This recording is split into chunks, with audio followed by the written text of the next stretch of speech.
Hey guys, welcome back to Nerd Crave. Today we've got a special guest on the show. Say hello to KazEwol. KazEwol is a Twitch streamer, right? Yeah, I'm over in the Canadian Cafe on Twitch. If you just search in Canadian Cafe, that's me. And you've recently just started getting paid. What's that like? Well, it's a pretty good feeling considering it's been about 3 years of just nonstop grind. Well, not nonstop, but of grinding and having a good time with all the people in the community. It's been a lot of fun, and Yeah. I'm really appreciative of being able to get my first paycheck. Yeah, that's awesome, man. A lot of people go a long time without that ever happening. So that's even, that's even pretty inspiring for me starting out on YouTube. For those of you who don't know, Kaz is my son, and we've been working together on a lot of these ideas in the background, but we're only starting to work together here as things get rolling. So tell me a little bit about what you do in your Twitch stream. Like you do a lot of Switch games and stuff. Tell me a little bit about what games you're streaming and what the community's like and that sort of thing. Yeah, so over on Twitch, it is a lot of Switch games. It's primarily Switch games. I do a little bit of things here and there, like Minecraft and whatnot, but primarily it's Pokemon content. When I'm playing on like my Wednesday stream, I'm shiny hunting all day. So for those of you who don't know what a shiny is, it's an alternate, very rare version of a Pokemon, and it's basically like winning the lottery is what it feels like, and that's what the community Yeah. is there for. The community loves to sit there and we chat for hours on end, and we just have a good time. And once in a while, we see that really rare variant, and it's just a lot of hype in the chat. A lot of people are just having a good time, you know? And Yeah. they just like to be part of that excitement. And that's what I do typically, but I also play other games, more of the story type games. Right now, we're going through Marvel Ultimate Alliance 3, which has been so much fun. It's a lot of fun getting to play as your favorite superheroes and throw Yeah. fireballs at some like enemies like Juggernaut and whatnot. Right? Playing, it's just a lot of fun. So So, one of the main reasons I wanted to talk to you today, because you're so involved in the Switch community, the Pokemon community, and, Nintendo in general, you've always been a huge Nintendo fan, more than me. I have really recently started to really love and appreciate Nintendo handheld systems. I fell in love with my 3DS that I got less than a year ago. I've been playing all kinds of games on that. And then just recently, within the last week or so, I picked myself up a Switch Lite at a pawn shop. I got a really good deal on it. Surprisingly, during all this, pandemic with the Switch prices and stuff, I was able to get this for below retail, brand new in box. And so I wanted to talk a little bit about some of the new games and experiences that I'm having, but also kind of, touch base with you and see what sorts of things you have really enjoyed over the last couple of years of having a Switch pretty much since launch, right? yeah, yeah, no, for sure. Fantastic console. It's my favorite console of all time thus far. I know a lot Yeah. of people love like the GameCube and the N64, and they love all their other classic consoles like the Sega Genesis and stuff. But for me, the Switch has such a vast library with between its indie games and first party and the third party support has been fantastic this generation. Yeah. It was even like it's way better than the Wii U. Like we don't Yeah. all love the Wii U, but you and I both love the Wii U. Yeah, yeah. It's But very iconic. you gotta admit, there's not very many third-party titles on the Wii U, and Exactly, certainly right? not very So many good ones. exactly. So it was definitely a lot of fun to see come to the Switch. What was really interesting was when they brought over the Starlink Battle for Atlas game, and they had Yeah, an exclusive Star Fox content for the Nintendo Switch version. yeah. It actually was a lot of fun. I want to dig Now, into that game at some point, tell but me, because I've been seeing it. There's a copy at my local video game store of Starlink, and I think it's about $27 or something. Like, should I pick it up at that price? Is it worth it with the little starter kit and everything? for me and for the Switch, it's worth it in my opinion. I know you can get it. I've seen like memes for like the PlayStation, the Xbox. You can get it for like $10 for the complete starter set. If you're Yeah, just looking to experience the game itself, that's the cheapest way to go about it. But to get the Nintendo content, to have that collectible in your collection, I feel like at some point it's going to skyrocket in value. Maybe in 50 years down the line or something when nobody even yeah. knows what it is. But that's I think it's worth it. I might try and haggle if it's at a pawn shop a little bit, maybe get them down to $20 just because of the going price of everything else. But it's worth it as far as the game development production is concerned. Yeah, it's a good game, you figure? Yeah, I played a fair amount of it. It was a lot of fun. There's a lot of exploration and space fighting. If you like the sort of Star Wars TIE fighter type of fighting in space, it's very similar. Very similar. Okay, okay. See, I was a little worried because there's been so many of these like toys to life games out there, whether it's Lego Dimensions or Skylanders or even Amiibo to some degree, although that's a different thing a little bit. But it's I just figured this was just another one of these cash grab toy for life games. See, the cool thing is, it sort of is like it definitely was a Toys to Life experiment, but what they did with the game, it's a very common misconception, is you do not need the toys to play the game. You can download the game digitally on the eShop. You can have the physical cartridge, but you Right. don't need the toys at all. Once you have the game, as long as it's your game, you have the starter ships and whatever else, whatever DLC ships that you have purchased and are registered to your account. Right. I've never had an experience with the game yet where I've had to put my ship back on the controller or use the controller ship piece or whatever. I've just used my Pro controller, laid back, put my feet up, and started playing. Yeah. So it's definitely worth it. The controller, the figurines are cool. We love our amiibos. This is my little cloud amiibo here, right? We love our amiibo, but the Toys to Life was Yeah. definitely a gimmick that is way overdone and way 2015. So So as I said, I've had the Switch for about a week, yeah. and let me just go home button here. So some of the games I had already bought before I got the Switch that I was super excited to play, and I wanted to report into you. I was super excited about Dragon Quest Builders 2 Mhm. when it launched last year, and I actually pre-ordered it, not even having a Switch, just because the game looked really exciting to me because I have always wanted to play a Minecraft style game. I've been super interested in the idea of building things, but I've never been able to play Minecraft because the game is just so ugly. It's so hard to look at. And on top of that, there's very little content in the game in terms of story or actual objectives. I mean, there is a bit of a story mode. I mean, you kind of, craft what you need to craft to go and kill the Ender Dragon, I guess, or whatever it's called in Minecraft, right? But it's not really a very complex story. There's not really very much in the way of characters or character development in the game. Dragon Quest Builders fixes all that for me. It gives me a great looking game, and I've played it now for about, I'd say, 2 hours or so.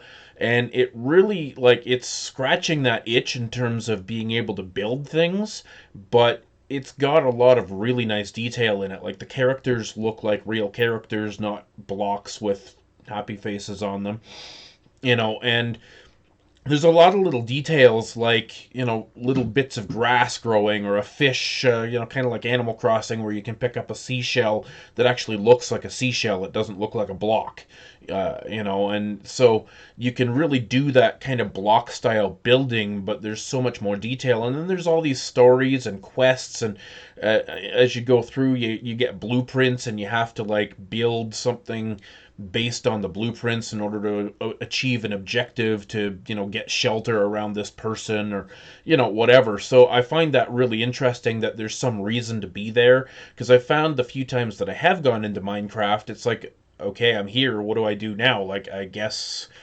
should I just build like the Starship Enterprise or like what do I do, right? Mhm. So I don't know. You had said at one point that you might like to come in and try playing it with me. I Mhm. would really recommend that because this game is so far a lot of fun. Yeah, I definitely want to get into Dragon Quest Builders 2, if nothing else, so that we can eventually get back together and do a Dragon Quest Builders 2 versus Minecraft type of video, have that discussion. Yeah, It does look like a fantastic game. The fact that there is story is enticing. But that is, I think, what attracts me more to the Minecraft side of things is that I can just do what I want. I can veg. I can build a giant whatever. I can make my world the way I want. I can have a server with infinite amount of friends, and that's what I like about Minecraft. I think that's what a lot of people like about Minecraft, the customizability and the sandboxiness of it versus yeah, the directed story, which is what you like, and that's the cool thing about Dragon Quest Builders is for that. yeah. Well, I mean, to each his own. I've just like for me, I never know what to do with myself when I get into Minecraft. I've done it a few times, and it's like after, you know, 10 minutes of building a house or something, you're just like, okay, I guess I'm done. Yeah. You know? Yeah. If you ever end up watching, I doubt you would, but if you ever watch the Hermitcraft series, that's like a giant, not a giant multiplayer server. There's about 20 or 30 players on there, but they all make YouTube videos. The whole purpose of the server is to make YouTube videos. And they have massive worlds that have all these crazy builds. There's like one, giant glass house or greenhouse with like a big piranha plant growing out of it. And then it just Oh, next yeah. door to it is a rocket ship as like a shop that sells little fireworks. And, Yeah. that's just what they like to do. It's how they have fun in the game. Right. So, but So that's yeah, I picked up a couple of other interesting games. You told me I haven't tried it yet, but you told me to look up Kirby Clash or Super Kirby Clash because it yeah. was free. So I downloaded that. I have no idea what that's about. I haven't tried it yet. But one game that I'm super excited about, and this is a game. Now you know that I love racing games and I love Gran Turismo and simulation games and stuff like Mhm. that. And you're probably too young to really remember, although you might have maybe at a movie theater or something come across one of these arcade cabs, but the Cruisin' USA or the Outrun cabs, where you sit down and you got a steering wheel and a gear shifter Mhm. and like it's a racing game in the arcade. Well, this game, Horizon Chase Turbo, came out like a year ago. Metal Jesus recommended it highly. So did a couple other people. And it's a classic style arcade racing game that pays homage to those, the Outruns and the Cruisin' USA games, and it's fantastic. I've played it for 2 or 3 hours now, and the graphics are simple, cartoony. The cars are fictional cars. They don't have real Porsches and Lamborghinis and Yeah. stuff like that in it. But the driving mechanics are so exactly those old school 80s and 90s arcade games, and the music and the sense of speed and just the physics of the fact that the car pretty much sticks on the road. You just have to steer. You don't barely ever have to brake. You don't really have to deal with realistic physics at all. You just get going and you just blast and you catch your power ups and stuff, and it's a lot of fun. It sounds like a lot of fun. I'll definitely have to give it a look. I definitely haven't heard of it. I haven't played too many racing games. Mario Kart 8 Deluxe is probably my most played racing game, so Yeah, which I do intend to get. I'm gonna probably get that as a download as well, like a yeah. digital copy, because it's something that I'm gonna be in and out of a lot. Yeah, definitely. If One you're thing I'm really liking about the portable consoles and the Switch in particular is the portability, is the fact that I can just stick it in my coat pocket and go. I don't want to have to cart, all this around with me, or some big bulky case with 30 game cartridges in it or something. So I really like the idea of having, downloadable content on here. Exactly. I have quite a few games downloaded for that reason. Things like Splatoon 2 and Mario Kart 8 Deluxe and Animal Crossing. Those are games that I'll be in and out of.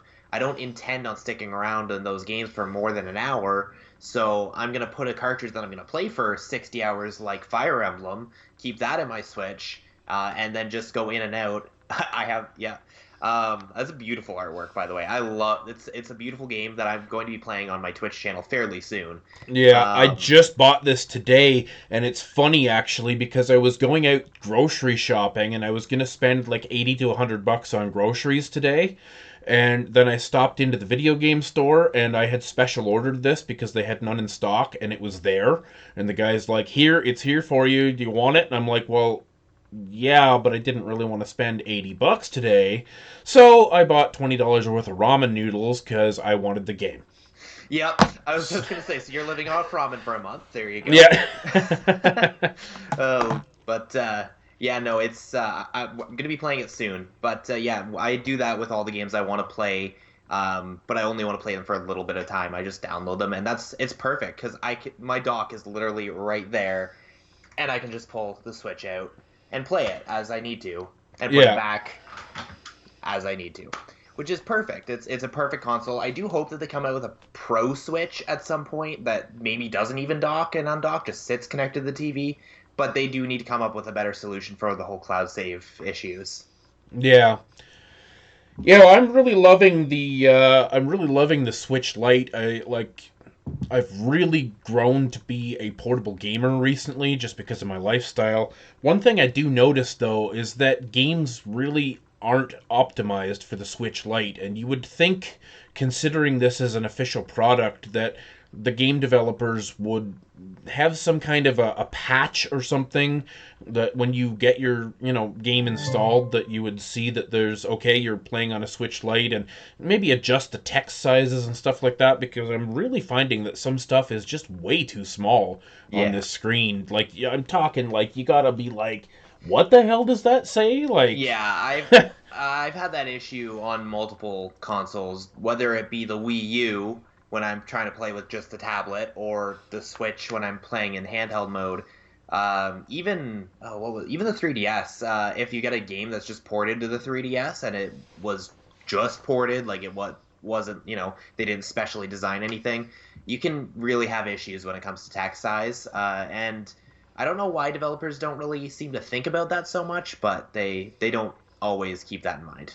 well, it seems like it wouldn't be all that hard to put out a device specific patch that recognizes this is a Switch Lite. Here's a patch so that your text gets scaled up by 50% or whatever, you know? I could see Nintendo maybe doing that if they really wanted to invest in that, but I think the biggest issue with doing that is that they could upset developers, because then the developers feel like their game has been slightly modified by the big company, or it could mess and cause glitches within just GUI and stuff, but it could still cause a small mess in games that they Yeah, wasn't but there supposed theoretically, to. I wasn't thinking Nintendo would release these patches. I'm thinking the game developers themselves would release patches, because wouldn't they want the experience to be good no matter what device you're playing on? Like, maybe not with every developer, but you would think a big developer like, something like Square Enix. I just picked up this Trials of Mana, which I'm super excited to play.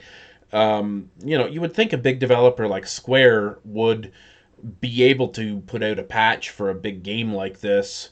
A big kind of AAA sort of game would have a patch, or they would do something to optimize it for the device you're playing on. You would think, but it might even just come down to like a cost balancing. Do they want to put the money into developing that patch? Not that it would seem like it could be a lot, but it might end up becoming a whole GUI resizing and hiring a new GUI designer, and having someone there to do that to make sure it works properly. When at the same time, the majority of people who are going to sit down and play an 80-hour RPG are probably going to want to play it on their TV anyway.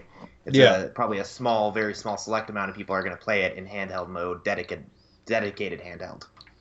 So, I wanted to get around to asking you a couple of questions, but before I do that, I just wanted to mention to everybody out there is a huge eShop sale going on right now, and I know I cringe because there's always eShop sale videos going up from all the big guys all the time, and I kind of make fun of them for posting nothing but eShop sales, but I have picked up a ton of cool stuff for really cheap, like really cheap. I picked up Night Trap, the old Sega CD game, Night Trap. Classic game for $1.50. Like, that's crazy cheap. And Yeah. I picked up the original Trine, which I've been looking forward to playing Trine for a long time, and I got a couple hours into the game, and it's awesome. Like, really cool, like puzzle platformer. A really interesting game. Where you get to switch back and forth between characters at will. You can be a wizard or a thief or like a knight or soldier or whatever, and they all have different powers to solve different puzzles. One can jump higher, and one has like a Castlevania style whip type thing, and so it's a really cool game. And I picked it up for $5, and I picked up number two and number three for like $4 and $5 each as well. So I got three Trine games for like $15.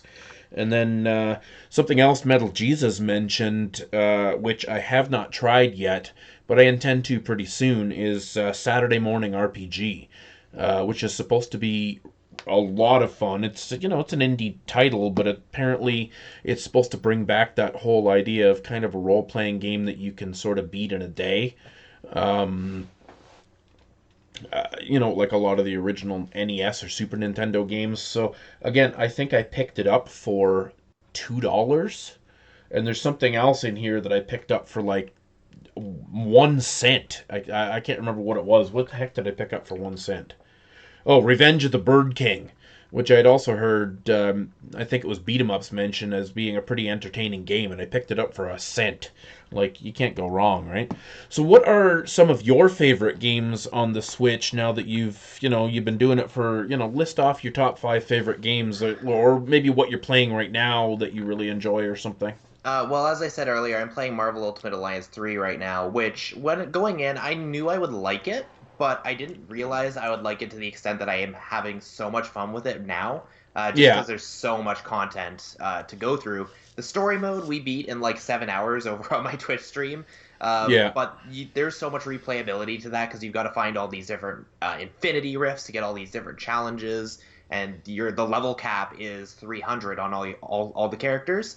And yeah, coming out of the first playthrough of story mode, I was at level 40.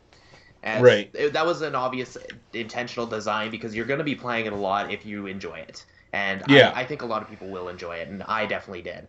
Um, Breath of the Wild, fantastic game. I mean, that's kind of a throwaway. I won't actually use that, I guess, as my top five, but that's definitely like one of the best games on the Switch. Yeah, Um, I'm really torn whether I want to buy that physical because I'm not going to play it over and over and over do again, it. but I do want to play Buy it through it physical. again, Just you buy it know. physical. It's worth it for your collection. It's worth. Well, because I already have it on the Wii U, so I was like, yeah, like, do I want it physical? Do I want it digital? But I have a feeling like if I do play it, I'm going to play it for that like 30 or 40 Yeah. hours and then probably not touch it again for 5 years. Yeah, it's definitely worth having physical either way. In my opinion, I only go digital when it comes to games like Animal Crossing, where I'm going to be in and out. So if I can get it physically and it's worth getting physically, I usually will, and I'll recommend getting it that way. But plus, Yeah, that keeps the retailers in business, which, in my opinion, is good for a game collecting economy. So, yeah, all right, let's see. Let's quick fire. Astral Chain, fantastic, beautiful graphics, beautiful music. yeah, I've Combat is heard good actually things. really involved as you get into it, which I'm going to get into at some point, but that's down on the list. Octopath Traveler is a beautiful game. Like it's on PC, I think on Steam now, but it was a Switch exclusive for a while. Beautiful, beautiful game. Yeah, Um, Fire Emblem Three Houses we talked about a little bit. Uh, Pokemon Mystery Dungeon, Rescue Team DX. I loved that game. We yeah. played that just recently as well. We finished that a couple weeks ago. Um, let's one more game. I think I have one. Right, one more. Let me look. I have a list on Game Eye here. I just had it up. Let me. I do love Pokemon Sword and Shield, but it's not in my top five, unfortunately. Xenoblade Chronicles 2. That's another.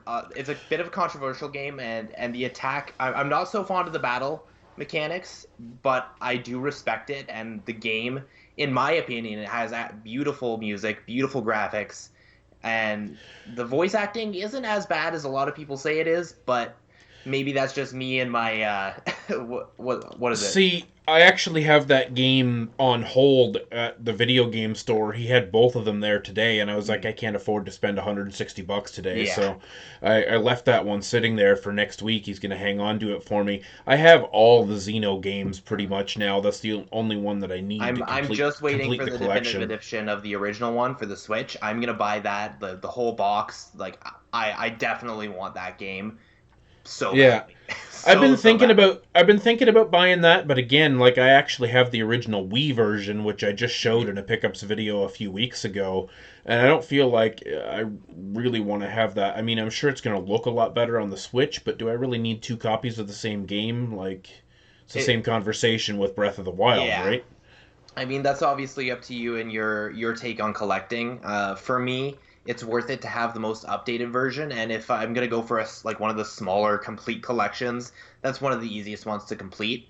Um, so I would go for it if you have every other one, and that's literally the only game you're missing at that point is the Switch version of the game. I would go Yeah. for it at least at some point. Yeah, probably. So, all right. Well, I think we're gonna probably wrap it up. This video's starting to get pretty long. So, anything else you wanted to say before we sign off? Anything I should know about getting into the Switch and Switch collecting and stuff? Uh, just keep your eyes out for deals because obviously it's a Nintendo product and Nintendo games don't depreciate in value. I know that's one of the gripes a lot of collectors have. To me, it makes sense, and I kind of appreciate Nintendo for not letting their games depreciate value, but just watch out for those sales so you can get them when they are a little bit cheaper, a little bit more on the down low. That's Yeah. basically it. So, yeah, and All right. thank you guys for having me. Hope to see Yeah, on well, thank you Twitch. for coming on, and guys, we'll see you in the next video. Stay classy.